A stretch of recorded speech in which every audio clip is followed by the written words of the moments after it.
Siguro pangatlong vlog ko na ngayong umaga kasi may bisita akong dumating. Nandito na yung aking ka-vlog.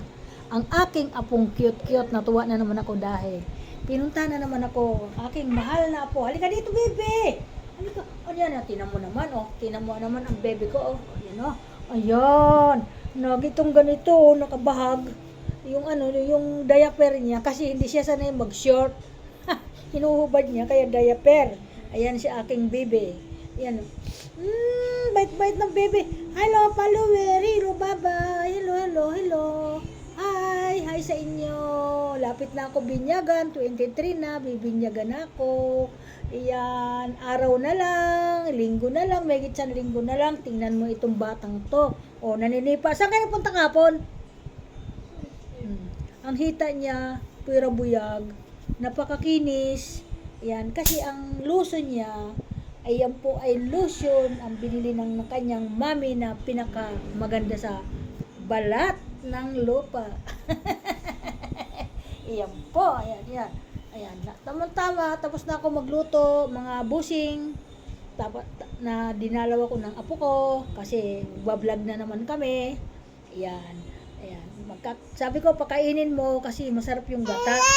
Oh, nagalit. Hello, hello, hello. Ayaya, dali, salita ka doon, salita ka. Sa viewer, dali. Ito, ang aking apo.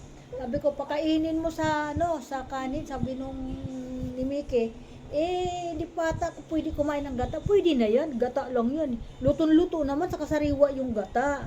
Hindi ako nagagata ng di ba, bebe? Hindi ako nagagata ng yung hindi sariwa. Gusto ko kasi pag nagagata ako yung kinakayod talaga at pinapapiga ko. Yun yung gusto ko. Yan mga buseng. Tinan mo, napaglaruan na naman yung aking ulo. Yan ang gustong gusto niya, yung may kinakalikot sa akin. Yan. Hello, ayan siya. Tawagin mo. Tawagin mo siya. Nandun doon, oh. Nandun si Lola. Ayan, Lola. Ayan, oh, ito, baby, oh. Ayan, oh. Tinan mo. Ayan, tinan mo. Ayan. Yan. Malapit na siya mag-isang taon. Ayun doon, harap ka doon. Ayun, harap ka doon, oh. Ayun. Ayan. Sayo na lang, sayo. Kanta na lang, kanta. Marunong kumanta ito, hindi lang kumakanta, mainit ang ulo. Ay. Ayan. Ayan, sipa. Ay, angat ng pa, angat. Ayan. Yup, naninipa yan. Malakas manipa. Tingnan mo naman. Oo. Malakas siya manipa.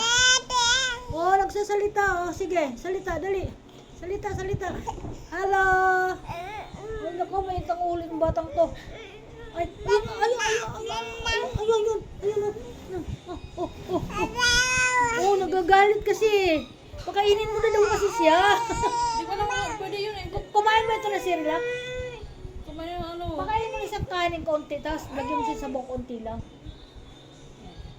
Diba? Kasi di ba nagpakain siya, Hindi pa na po kayo. Huwag mo na pakainin. Baka magtahi. Mahirap na. Hindi ko alam kung pwede pa yun kay ate. Puro may sabaw pala pinakain na ate. Masarap papakin itong batang to. Napakabango ng kanyang bunganga. Ayan ang gustong gusto ko sa bibi, yung bunganga.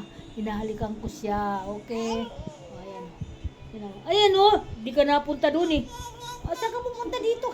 Ano ba itong batang ito? Napaka lapit ka na iwanan yan. Yan. Sabi ko na. Lapit na siya iwanan. Habol ng habol siya. Yan. Kawawa yan. Di makakatulog. Yan. Pag iniwanan mo yan, Hindi na ito na, nasasanay na mga ito kay ate. nasasanay na?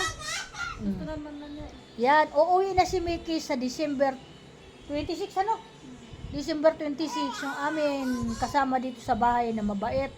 Bihira lang tayo makahanap ng ganito kababait. Kaya, ayaw namin sa bitiwan. So, anong nangyari? Wala tayong magagawa. May pamilya din yung tao. Gusto din niya makita yung kanyang pamilya. Wala tayong magagawa. Sana, pinapanalangin ko lang at bumalik siya sa amin. Dahil kahit anong oras, tatanggapin namin siya dito. Yan. Yan din ang nag-aasikaso sa akin dito. Dalawa na nga yung kanyang pinagsisilbihan eh. Nakakaya pa niya. Yan. Masipag din siya. Yan ang yung gusto ko yung mga ganun talaga. Yan. Kaya ako nagpapasalamat dito sa aking kasama dito. At nakakuha kami ng kahit nakailang buwan siya. Nakailang buwan ka rin dito, Miki? 6 months na yung 28. Aba, naka 6 months na siya. Sa December, di 7. Di man siya umabot ng 1 taon. Yan. Kaya yung bata, hindi humihiwalay sa kanya kasi sanggol pa lang nung dumating siya dito. Yan ang nangyari. Kaya, ang amoy niya hinahanap-hanap. Kapag siya umalis, yung hinubad niyang damit, wag na niyang dalahin. Ilagay na lang dyan sa kwarto at ipapaamoy natin kay Bibi. Para siya ay makatulog. Ganon daw po yon mga idol. Oo. Ganon daw yon. Oo, thank you. Ayan, thank you so much. Bye-bye. Welcome to my vlog uli. Pang huling vlog ko na po to ngayong araw nito. Mga idol, sawa na siguro kayo sa mukha ko. Kaya ganyan. Yan, wala tayong magawa. Thank you. Bye-bye. Ngayon lang kasi dumating yung apo ko eh. Bye-bye. God bless. Ingat ang lahat. Mga bossing. Thank you.